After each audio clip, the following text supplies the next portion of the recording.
야곱은 쌍둥이였습니다. 둘째로 태어났죠. 얼마나 우리가 성경을 읽어보면 쌍둥이가 나는데 먼저 원래는 야곱이 발을 먼저 쑥 내밀었어요. 발이 먼저 나오면 안 되잖아요. 머리가 나와야 되니까 아마 산파가 그 발에다가 실을 딱 묶어서 더 집어넣었어요. 그랬는데 얘가 먼저 나온 게 아니라 누가 먼저 나왔어요? 에서가 먼저 나왔어요. 그런데 막 야곱은 나올 때부터 애착이 많아. 그래가지고 지네 형 발목을 잡고 뒤꿈치를 잡고 내가 먼저 나가려고 그렇게 하는 그런 게 있었어. 그렇게 이제 시작을 해서 그럼에도 불구하고 쌍둥이도 첫째, 둘째가 서열이 매겨지죠. 둘째가 됩니다. 근데 야곱은 성향이 꾀가 많고 그래서 야곱 신드롬 이런 게 있어요. 미국에 그렇게 꾀가 많고 약삭 빠르고 뭔가 좀 우리가 보면 얄미운 막 그런 재치가 있고 이런 아이들을 야곱 신드롬이라고 합니다. 에서는 그야말로 남자다운 거죠. 사냥도 잘하고 힘도 좋고 건장하고. 그런데 야곱은 그렇게 밖으로 나돌지 않고 늘 집안에서만 있는 거예요. 그러면서 엄마 옆에서. 아들만 둘 키워도 하나는 꼭 딸같이 행동하는 아들이 있다고 하잖아요. 근데 꼭 야곱이 그런 거예요. 엄마 옆에서 엄마의 그 마음을 잘 맞추고 엄마 부엌에서 엄마 뭐 일하는 거 도와주고. 이제 둘이 쌍둥이라도 성향이 너무나 달랐어요. 근데 어느 날 야곱은 항상 둘째라는 게 못마땅한. 왜냐하면 우리나라는 이제 그게 많이 없어졌죠. 법적으로. 자녀가 유산을 상속받을 때 이제는 장자라고 많이 받는 거 없잖아요. 똑같이 분배를 하죠. 딸도 뭐 그렇게 하는 걸로 알고 있습니다. 우리 집안만 해도 딸 셋, 아들 셋인데 딸들은 하나도 못 받았어요. 그런데 요즘은 그렇지 않잖아요. 다 분배가 똑같습니다. 근데 여기 이스라엘도 우리나라 옛날하고 똑같았어요.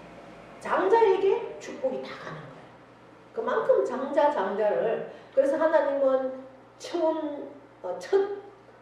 초태생 첫 번째는 하나님께 바쳐라 이런 얘기까지도 할 정도로 장자에 대한 권한이 아주 컸습니다. 그러니까 야곱은 늘 자기가 어리지만 자라면서 장자가 돼야 된다는 그러한 마음이 늘 있었던 것 같아요.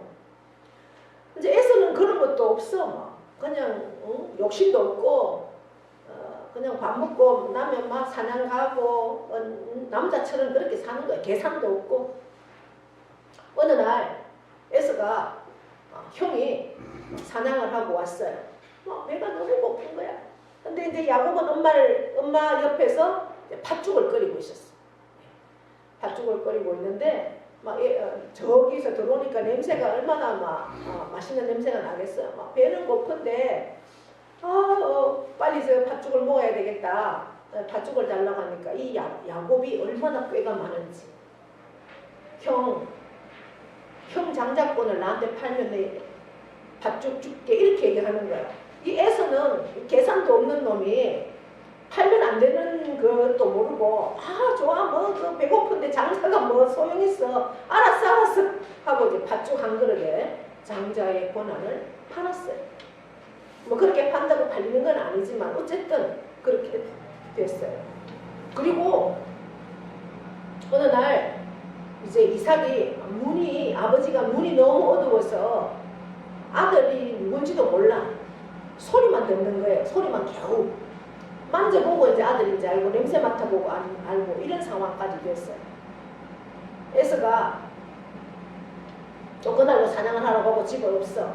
그러니까 어머니가 리브가가 야곱에게 얘기하는 거예요. 어머니는 늘 이 집의 장자는 어쨌든 에서보다는 하나님께서 야곱을 축복하실 거다 이런 마음을 늘 가지고 있었던 거예요.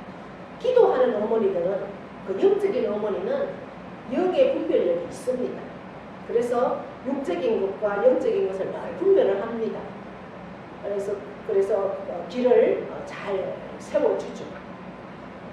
어머니가 맛있는 음식을 진수성찬을 준비를 해서 이거를 가지고 아버지에게 들어가서 아버지의 축복을 받아라. 그렇게 어머니가 아주 산의 진미를 준비해서 야곱이 그것을 들고 아버지한테 들어가는데 변장을 하는 거예요. 에서는 털이 많습니다. 야곱은 털이 없어요.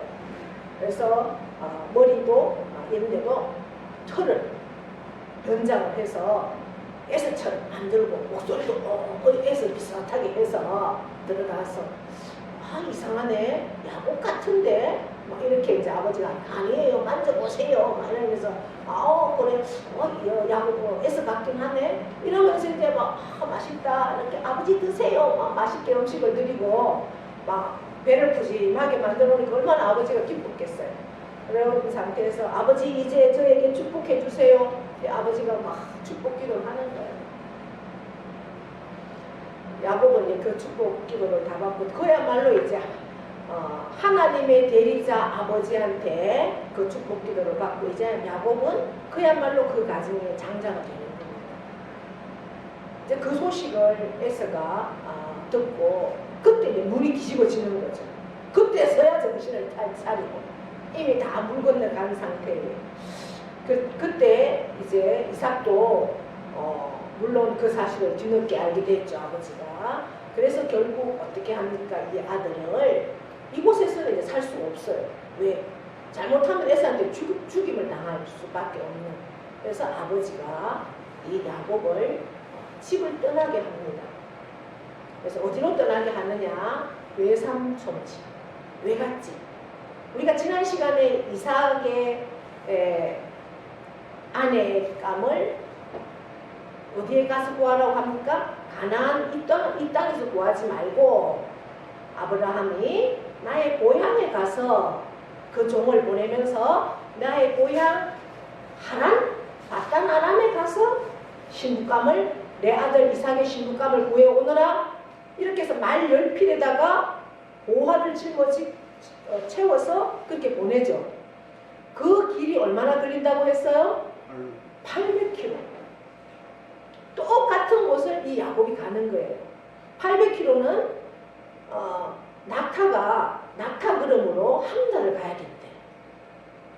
우리나라 서울에서 부산까지 2배가 되는 그러한 거리를 이제 낙타가 가는 거죠. 아마 야곱도 낙타를 타고 가든 뭐 말을 타고 가든 뭔가를 타고 가겠죠. 어쨌든 야곱도 그만큼의 시간이 걸려요. 근데 야곱은 지금 홀로 단신이에요. 누가 따라가는 사람도 없어요. 혼자 도망자예요.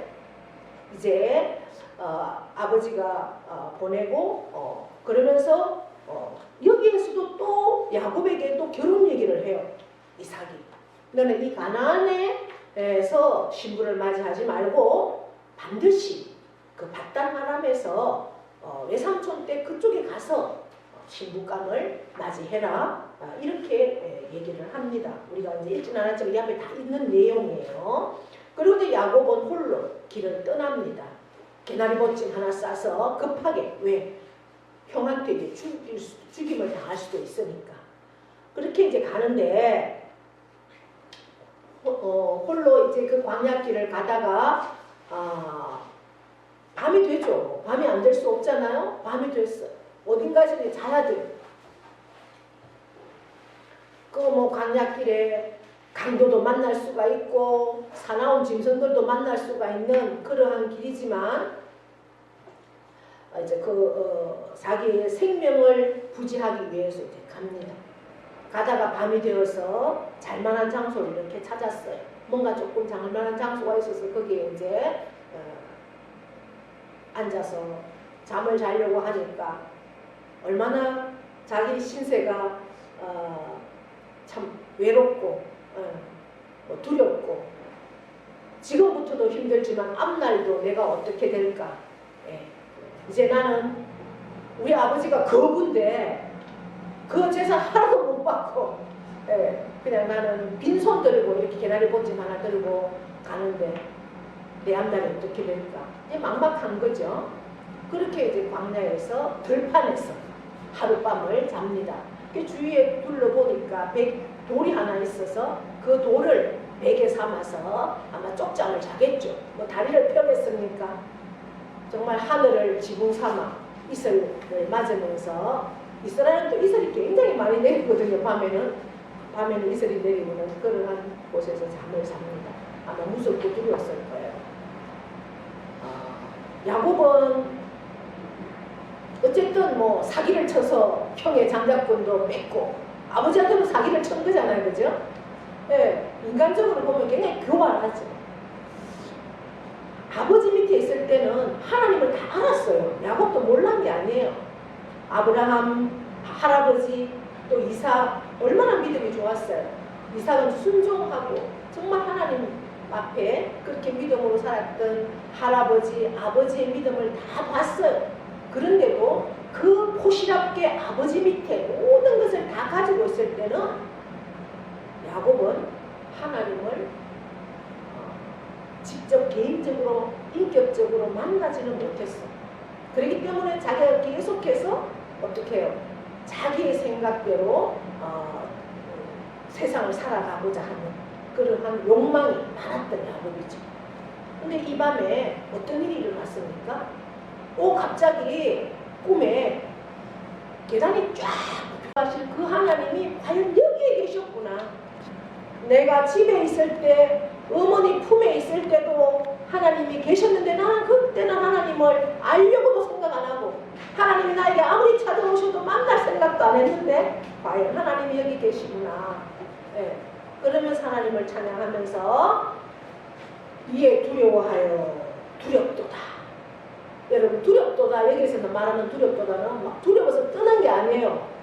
정말 그 하나님 모든 것을 할 수 있는 전능하신 하나님, 그 하나님, 나의 모든 삶을 아시는 하나님, 나를 인도하신 하나님, 나는 한 치 앞도 알지 못하는데 내 모든 미래를 아시고 함께 하신 그 하나님 앞에 경외함이 두렵다는 거예요. 네. 하나님 두렵기 때문에 하나님을 너무 경외하기 때문에 하나님 말씀대로 우리는 살 수 있다는 겁니다. 할렐루야. 예, 그래서 경외함으로 두려워한다는 거예요. 그 경외함으로 두려워할 때 우리는 뭐가 나옵니까? 바로 예배가 나오는 거예요. 예배. 그때 야곱은 무엇을 합니까? 그 하나님 앞에 예배하는 거예요. 자기가 베고 잤던 그 돌을 가져다가 그 땅에다가 세웁니다. 그리고 그 위에다가 기름을 붓고 그곳 이름을 뭐라고 한다고요? 벳엘이라고 합니다. 벳엘. 엘은 하나님. 벳 집이 하나님의 집이다. 여기가 하나님의 집이다. 뭐 하나님의 집이 딴 데 없습니까? 지금 이 신약에는 우리의 성전이 하나님의 집이에요. 우리의 몸이 하나님의 성전이고 하나님의 집이에요. 내가 가는 곳, 내가 서 있는 그곳, 그곳이 바로 예배의 장소라는 거죠. 우리는 삶으로 예배하는 거예요. 삶으로. 야곱은 그러면서 소원을 합니다. 하나님이 나와 함께 계셔서 내가 가는 이 길에서 나를 지키시고 먹을 떡과 입을 옷을 주시고 내가 평안히 아버지 집으로 돌아가게 하시오면 여호와께서 나의 하나님이 되실 것이요 내가 기둥으로 세운 이 돌이 하나님의 집이 될 것이요 하나님께서 내게 주신 모든 것에서 10분의 1을 내가 반드시 하나님께 드리겠나이다. 아멘. 하나님을 만나니까 예배하게 되고 예배하니까 소원이 나오는 거예요. 그러면서 어떤 소원을 합니까? 야곱이 그전에는 몰랐어요. 이제 야곱의 가치관, 야곱의 물질관이 바뀌는 거예요. 이제부터 내게 주시는 모든 것은 내가 능력이 있어서 모은 게 아니라 주어지는 게 아니라 하나님이 주신 것이라는 그 물질관이 이제 바뀌는 거예요. 주인이 바뀌니까 이제 내가 주인이 아니라 하나님이 내 인생의 주인이라는 것을 믿으니까 삶의 가치관, 물질관이 바뀌어요. 지금까지는 소유물이 다 내 것이라고 생각했어요. 내가 잘해서, 내가 열심히 해서, 뭐 내가 노력해서 다 내 것이라고 생각했지만 지금부터는 모든 것이 하나님이 주신 것이다. 하나님이 주신 것이다. 이렇게 해서 물질관이 바뀌어요.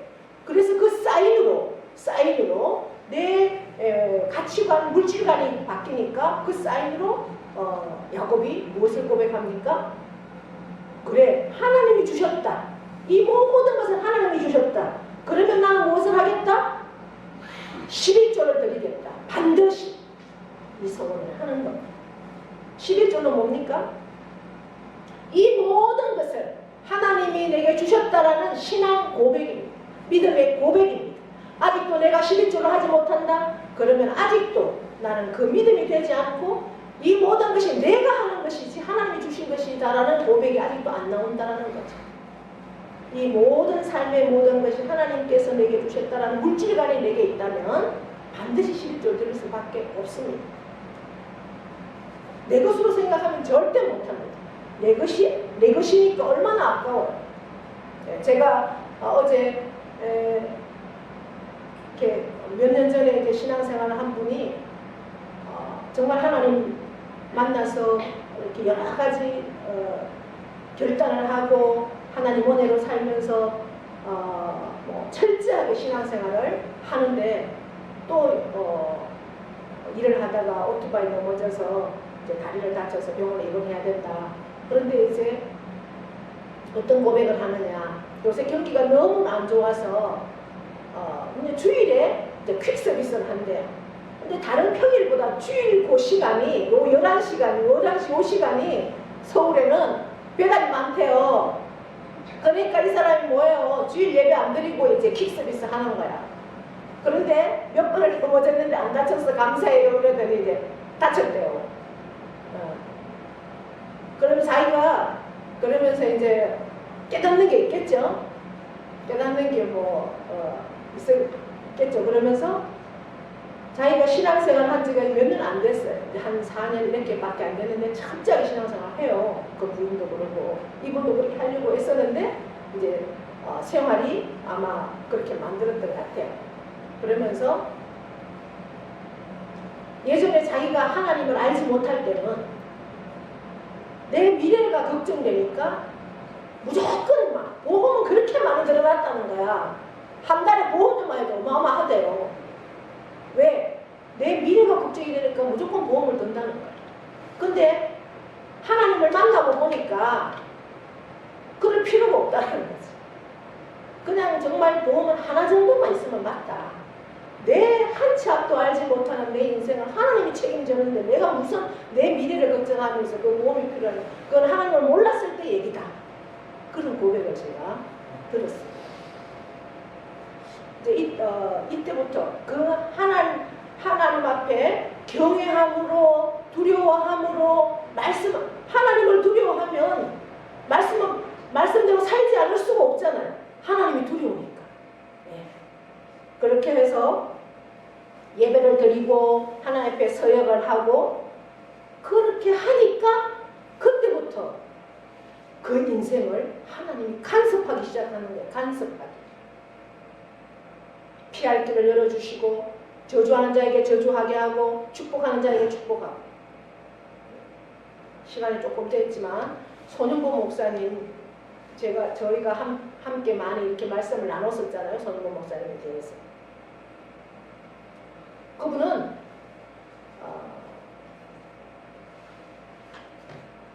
굉장히 이제 이 자유민주주의 체제에 대해서 항거하는 그러한 목사님.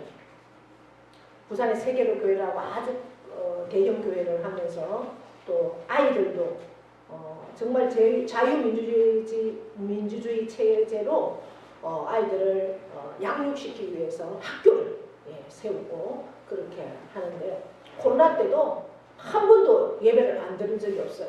얼마나 막 핍박을 하고 정부에서 그 몇 번이나 불려가고 목사님이 경찰서에 그래도 한 번도 예배를 안 빠지고 생명으로 맞선 분이거든요. 이제 부산에 그 교회가 있어요. 김해 쪽에. 부산에 작년에 교육감 선거를 할 때 그야말로 전교조가 아닌 정말 자유민주주의 체제의 그러한 교육을 할 수 있는 교육감 그분을 그 교회에다가 모시고 인터뷰를 했어요. 인터뷰. 그것 때문에 선거법 위반이다. 이래가지고 구속을 시켜버린 거예요. 깜빵에다 가다버린 거예요. 목사님은. 그게 감옥에 갈 만한 죄가 아니래요. 그저 만약에 선거법 위반이다 그러면 뭐 벌금 정도 맞지 감옥에 안 간답니다. 그런데 뭐 지금 사법부는 엉망이 돼가지고 자기들 마음에 안 들면 무조건 끌고 가될 거예요. 깜빵에다 가다 놨어요. 그런데 놀라운 기적이 일어났어요.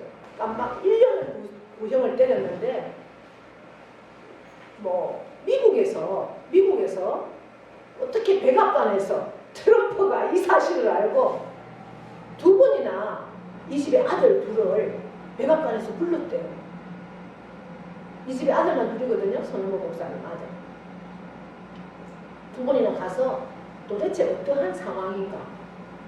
이 아들들이 막 영어로 얘기하고 그렇게 2번이나 갔다 왔는데 2번째 갔다 오고 이틀 만에 또 미국에서 우리나라 국무총리 김민석을 또 불렀다잖아요. 너 왜 쿠팡에 그렇게 간섭해? 손흥호 목사 왜 죄 없는 사람을 가다 놓고 있어? 이렇게 공개적으로 그 두 부분에 대해서 얘기를 한 거예요. 그리고 김민석이가 돌아와서 바로 풀어줬어요. 어제 풀려났어요. 어제야 그저께. 그러니까 우리나라는 사법이 이제는 다 실종됐어요. 뭐 한 말 한마디면 그냥 1년 구속받았던 사람도 그냥 집행유예 풀려나고 이런 상황이 돼버렸어요. 그분이 이제 나와서 교인들 앞에 와서 설교는 아니지만 약간 그 감옥에서의 생활 또 지금까지 있던 감정들을 이렇게 얘기하는 걸 듣고 참 감동을 받았어요. 혹시 함께 공부 받기를 원하는 사람이 있으면 제가 공유해 드릴게요. 그분은 감옥에 가 있으면서 한 번도 불평 안 했대요. 하나님 앞에. 그냥 시편 35편 1절 그 말씀 붙들고 나를 치는 자는 하나님을 치실 것이고 계속 그 기도만 했다는 거죠. 내가 하지 못하지만 하나님은 하시죠. 그 기도만 했는데 하나님이 놀랍게 기적을 베푸시는 거 이런 일이 어떻게 일어날 수 있겠습니까? 여러분 상상을 해보세요. 미국이라는 나라가 어떤 나라인데 우리나라의 개인 한 목사를 위해서 그렇게 힘을 쓰고 만약에 이번에 풀리지 않으면 또 오너라. 거기서 다 경비 대주면서 비행기값 다 대주면서 그 아이들을 또 불렀다. 만약에 안 풀리면 또 들어와라. 이렇게 얘기하더라고요.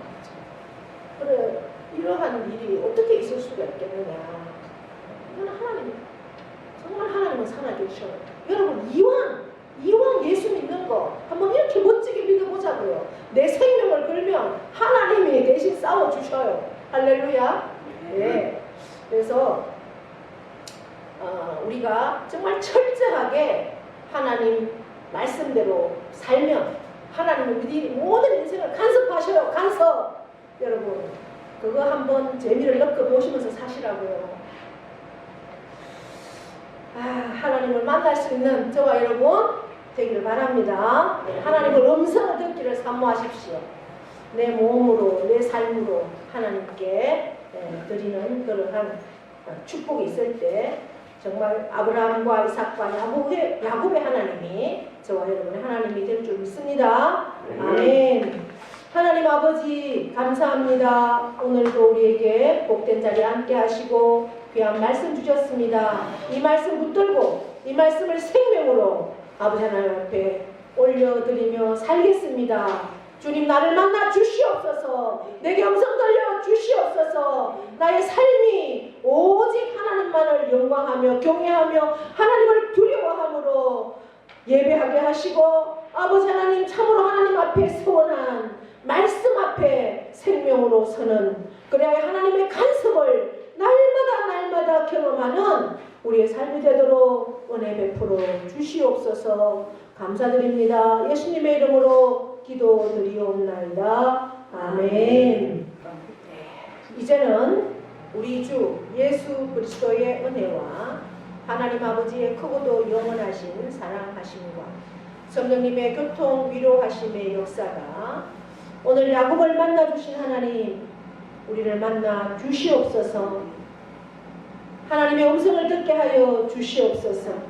그리함으로 하나님을 경외하고 하나님 말씀을 두려워함으로 진정한 하나님이 찾는 그 예배자가 될 수 있도록 은혜 베풀어 주시옵소서. 그리하여 그 하나님 말씀 앞에 생명으로 서는 자, 그리하여 나의 모든 인생의 한 걸음 한 걸음을 하나님이 친히 간섭하시고 역사하심을 날마다 경험하는 귀한 하나님의 자녀로 서기를 결단합니다. 하나님, 그렇게 결단하는 사랑하는 심령 위에와 그 가정과 자녀와 기업과 농토 위에 영원토록 함께 하시기를 축원하옵나이다. 아멘.